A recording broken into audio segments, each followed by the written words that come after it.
Yes, and here we are in the here, in the now, in this moment. Welcome to the Piergrossi podcast, episode 182. And that's me, and here we are. And I have some fun things to share with you, some enlightening things, some inspiring things, some things that are fascinating, enlivening, that will create greater vitality, that will bring you into a deeper sense of who you really are and why you're alive and the magic and the miraculousness of life. So stay tuned. Stay tuned. When you're entering, you can say hello. You can say where you're from. I always like to hear where people are from. We're live on Facebook, live. We're live on Instagram. And we go out as a podcast. So wherever you get your podcasts, you can find me. Hi, everybody. Thanks for being here. I had a great weekend, which I'm going to tell you about. I'm going to tell you about the weekend, some reflections from the weekend, and some stories from the weekend, because I know you all like stories. Welcome to those in Brazil, in New York, in New Jersey, in England, in Missouri. Thank you all for being a part. This is a co-creative endeavor. So you are the producer of what arises and what transpires here. Your questions, your inquiries, your energy, your excitement is what makes it happen. And it just keeps getting better and better. You know, we go live, so there's no editing. It's all about being authentic. It's all about being genuine. It's all about being available to the inspiration of the moment. And allowing the intelligence to move through, that wants to move through in this moment. So yeah, I had a wonderful weekend in Asheville, North Carolina, our home community, the vortex, the cradle of love, as I often call it. And just entered in some really beautiful ecstatic states and some really beautiful spaces of community. I'll share a little bit with that with you. But I want to start talking about a friend who writes me, and she says, "What books are you reading? What books are you reading?" I'm reading this book and that book and this book, and she rattles off like 7, 8, 9 books that she's reading. What books are you reading? And I look over the list of the books. I look over the authors. Oh, these are great books, great authors. I'm familiar with most of them. And so I tell her, I say, these are really good books, familiar with most of the authors. And I say that what I'm inquiring into these days,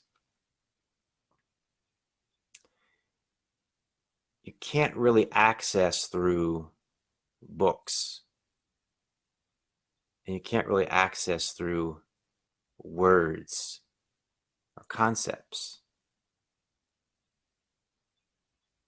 I said, right now, I'm staring at a tree.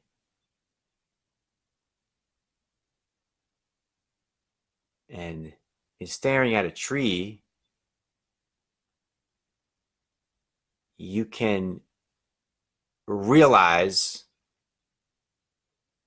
deeper levels of truth than you can from reading any book that exists. Why?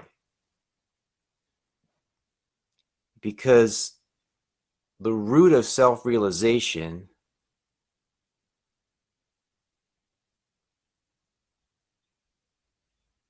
the deepest essence of the intelligence in this universe is alive in the moment. It's present in this moment, right now. So you can discover it from staring at a tree. You can discover it through staring at a flower. You can discover it through staring into someone else's eyes, a lover, a son, a daughter.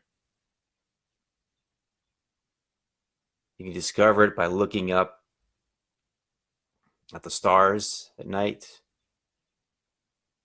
You can discover it by staring at the moon. You can discover it by staring at the ocean. My beloved friend Ash Ruiz has joined us on Instagram. He knows exactly what we're talking about. You can discover it by staring at a mountain. You can discover it by being fully present with anything that is here in this moment right now. So if you drop into this depth of presence and you're fully available and you really stare at a tree, you really stare at a flower, you really stare at a cloud, or if you really stare at yourself, which is actually, you guys probably don't realize this, many of you, but when I do these podcasts, I'm staring at myself the whole time because the screen shows me back to myself. And so it's this amazing exercise because I'm looking at myself, and in looking at myself, I'm talking to all of you, right? And this inquiry arises, well, what really is the difference?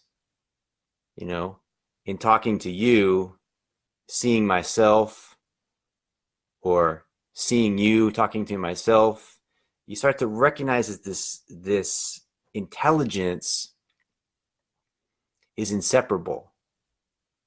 And that's what you start to realize when you look at anything really closely with the depth of presence. It's the thing that you think you're looking at is not separate from any other thing that you could look at. So you start to realize it's all just one big, giant, pulsating, vibrating thing, and no thing at all. So if you go even deeper, there's not even actually a thing that's there. Sorry if I'm going too deep. I just can't hold back. I try to make this like shallow and superficial, but I just can't hold back. I just got to go for it, you know? So there's actually no thing that's there at all. So you have, this is a thing, this is a thing, this is a thing. This is one separate thing, this is one separate thing, this is another separate thing. But there's actually no separate things. There's just this vibrating, pulsing intelligence. So my friends ask me, what books are you reading? And I'm saying, I'm staring at a tree. And in staring at a tree, I'm realizing the intelligence of the entire universe that's present right now. What I need a book for? You understand what I'm saying? And I've written books, but my books is the intention to transmit this intelligence through book. The best way to do it is through poetry. People like Rumi, Walt Whitman, they get this, they've realized this, and there's a way you can disseminate through non-linear writing. Poetry is non-linear. It's boom, it's trying to open you to something. Pop, pop, you open to something that's here in this moment right now. And so my friend's saying, what books are you reading? These are the books that I'm reading to like acquire wisdom. And I'm saying, I'm staring at a tree. What do I need books for? What do I need words for? What do I need ideas for? What do I need concepts for? What do I need beliefs for? What do I need ideology for? What do I need anything for? I'm staring at a tree. I don't need anything. I'm staring at a tree. What do I need anything for? The intelligence of the entire universe is here. It's always here. So there's this point where reading books, not only is it not a positive, it can become a negative, because you start to narrow yourself and thinking you know something, like this is what the truth is. No, the truth is here in this moment. There's no other truth. The only truth is what's here in this moment. Are you here in this moment? If you're here in this moment, then you will recognize and realize the truth. If you're not here in this moment, then you will not recognize and realize the truth. Some people need a teacher. Some people might not understand your concepts yet. Yes, Kara, 100% agree. However, what I'm pointing at is not a concept. That's the thing. So to have someone that resonates this truth back to you, of course, that's what I'm here for. That's why I'm being called to share in this way. But it's not of the mind. It's not of thinking. See what I'm saying? It's not of thoughts. It's not of, is this idea better than that idea? Which idea is better? Right? There's a place for that, but it's not the place. It's not the place that's going to explode you open to the infinite truth, to realize who you really are. So to have, my friend Ash says, a confirmation. So you start to non-duality, correct? You start to kind of discern or start to feel into who you really are, what you really are. And then when someone else can be a confirmation for you, that it's incredibly valuable. It's the most valuable thing. It's more valuable than the words. It's more valuable than the ideas. It's more valuable than any kind of belief system or dogma. You catch what I'm saying? So if I'm coaching someone, if I'm mentoring someone, if I'm teaching someone, there could be some fancy words, right? There could be some fancy ideas, but that it's the presence beyond the words. It's the presence, it's the intelligence beyond the words, it's the aliveness to the moment. There was a great I'm laughing because the irony of it. It was a book by Joe Miller, and Joe Miller, he had this face in the cover of the book. He was this incredible laughter, like that was the cover of the book, and he had this crazy white hair and crazy white beard. And Joe Miller would say, "It cannot be taught. It can only be caught. It cannot be taught. It can only be caught." Right? So in other words, it's not like, it's like here. So you're when you're with a great awakened teacher, or you're with an awakened being, your mind is trying to get to somewhere, and your mind learns to rest into this presence, into the power of this presence. And as your mind learns to rest into the power of this presence, you and the awakened being realize that you are one, right? So that thing that you're looking for is what's in you. So I'm explaining this, and then we had a great night of ecstatic dance Friday night, and then Saturday went to this beautiful wedding that was created out of the mind of the bride and groom. Just really beautiful ceremony. It was led by a Cherokee elder in this incredible forest, and the vows were beautiful. There was so much beauty in the space. But what I noticed was I was observing people who were guests sitting in the rows by me, and I noticed their eyes and their face, and there was this sense of like this sense of like, you know, when you're like observing something that you've never seen before. So it's like this sense of love, because there's a sense of love and communion in the space, but also of like awe, right? The word awesome is rooted in this word awe. A-W-E, right? Awesome. So there was a sense of like awesome love, and there was a sense of like the same energy that I was talking about in like staring at a tree, like you're just alive and available to this intelligence that's present. And that is the ecstatic state. So I had many ecstatic states that I entered this weekend. And the question is, how do you enter an ecstatic state? Well, that's how you enter an ecstatic state. You open yourself to the awe of those moments. So you don't try to like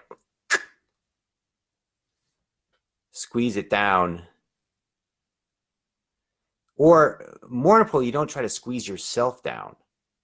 So into thinking that you're this or you're that. You're beyond this and that.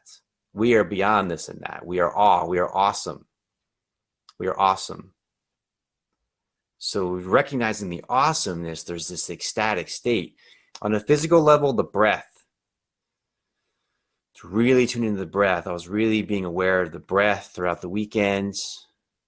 Slow, deep breaths, just like this slow kind of pulsating, which is kind of on a physical level opens you up to this moment, opens you up to the presence.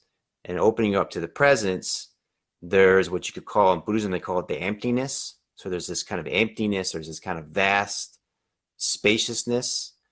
But at the same time, there's the body has this kind of ecstatic energy of what you could describe as a fullness, right? So it's this emptiness and fullness at the same time that's bigger than thought, that's bigger than ideas, that's bigger than concepts, that's bigger than beliefs.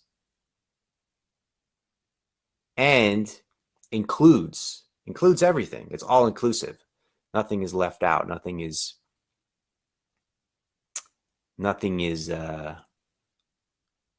excluded. Then higher vibrational conflict. So I was talking with some folks on Sunday night, and they're saying like, I have some like just interesting, amazing friends who talk about things like higher dimensions and this sort of stuff, right? So they're talking about like in these higher dimensions, they were just initially like really disappointed to realize there's still conflict. There's still interpersonal conflict in higher dimensions of being. So I wanted to touch on that. And because I also had that sense of like, when you're in a higher vibration, or you're in a higher dimension or higher consciousness, there's no more conflicts with other beings. The interpersonal conflicts dissipate. And there's just this sense of like, peace. And I also realized that it's not the case. It's not the case. And there's actually a different kind of conflict. Higher vibrational conflict, if you will. Higher vibrational conflict. So when you're in the ego, there's this egoic conflict, right? This fear, this possessiveness, this territorial energy, potentially hatred, revenge, this sort of stuff. Revulsion, it's a good word, revulsion. But then when you enter these higher states of consciousness, there still can be conflict. So we can be really hard on ourselves. We can really have a lot of self-judgment. We can have a lot of self-blame, self-guilt, or project blame because we're having conflict in our relationships, right? That's not spiritual. That's not holy. That's not sacred. But actually, it is, because what happens is there's a different kind of conflict that enters, and I'm not saying that it's something that needs to be happening all the time or should be happening all the time, but when it arises, what's happening is you have, let's say it's two people, right? It could be a group of people, but let's say it's two people. You have two people that just care so much, care about each other so much, care about themselves so much, care about what's best for the world so much, that they're coming from different perspectives. They're coming from different ways of seeing things, and they're trying to find the best solution together. They're trying to find the best way forward together. So this kind of conflict comes from passion, comes from heart, comes from love, comes from care. I recall doing a session with a client and she was telling me about how bad her relationship was and how terrible her relationship was, and that they still live together because for the kids, you know how that goes. Still live together for the kids, but So I said, "So are you fighting a lot? Are you arguing?" And she said, "Never, never, not at all, zero. Never fight, never argue. In fact, we barely even talk. We try to just stay away from each other as much as we can." Right? So there's this kind of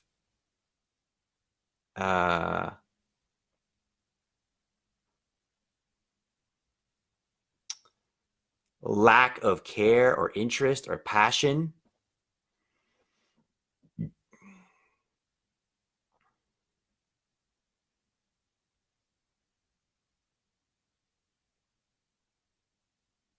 that isn't present when you come into this higher vibrational state of relating. There's so much care, there's so much love, there's so much passion, there's so much heart, there's so much inspiration, and two different ways of seeing things, whether it's masculine and masculine way, feminine way, right? Or an expansive way and a more conservative way, and all these ways have value, right? So there's going to be this sense of like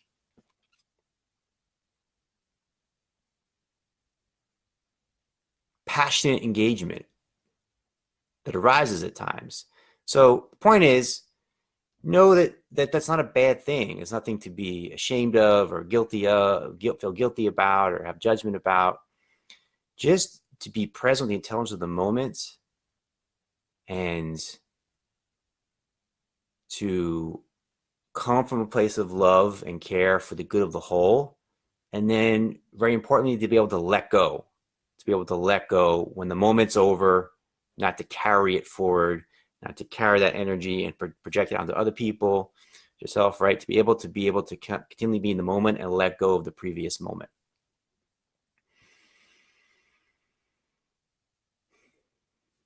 Anyone have any questions, comments? Hi, Mike. Hey, Mike, I want to have you on the podcast soon. So let's get a private message going about that. We got people joining us from Florida and South Africa.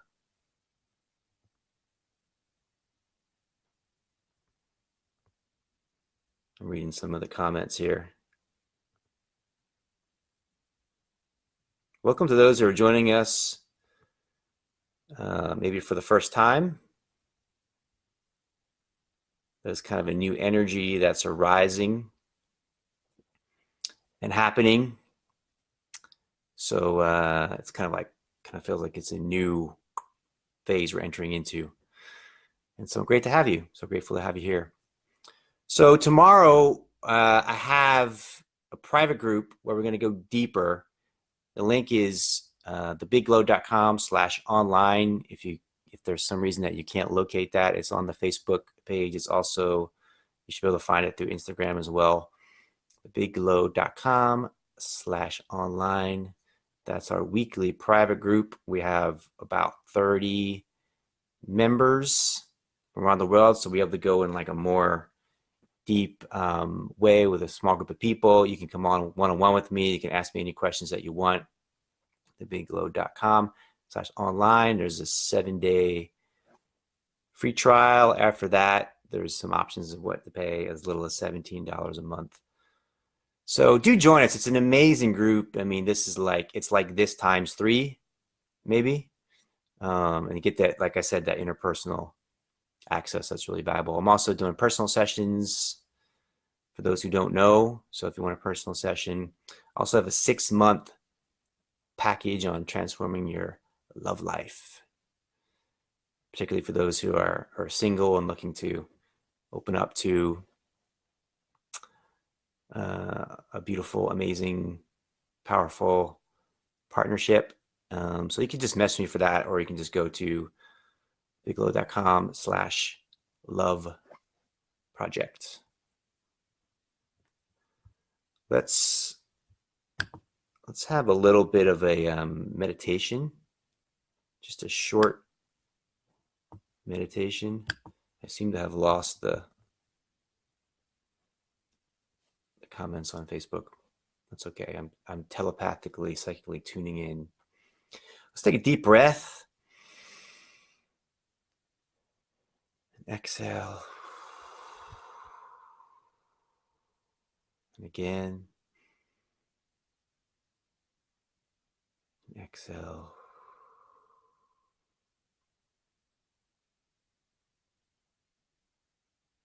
And again.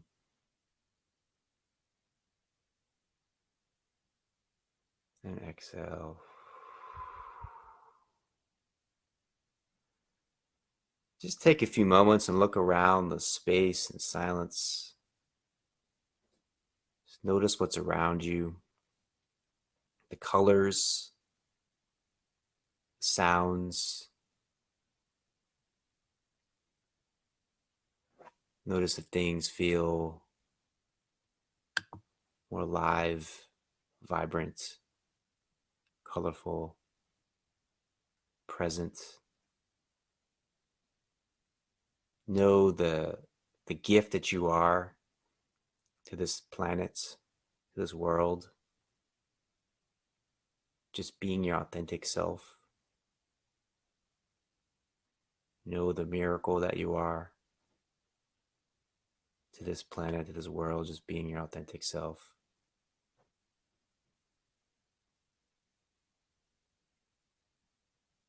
The love that you are, and the love that's all around you.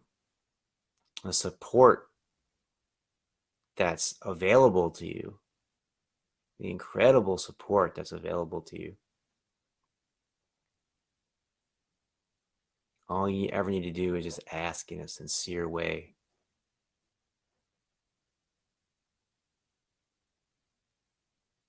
And all that you need will surely come. In fact, it's already here. Feeling the peace that's ever present, regardless of what comes or goes, arises or falls, appears or disappears. Feeling the freedom that's here.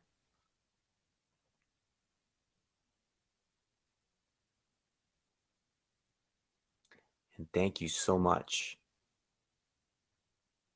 for being here, for being you, for showing up,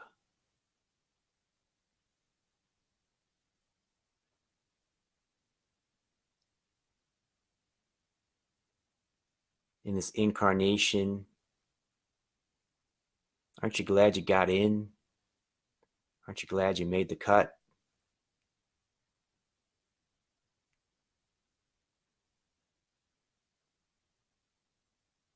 Feel free to ask any questions, comments in the thread, and join us tomorrow for our private group, The Secret Glow, biglow.com/online. Have a beautiful rest of your day. See you in the next now.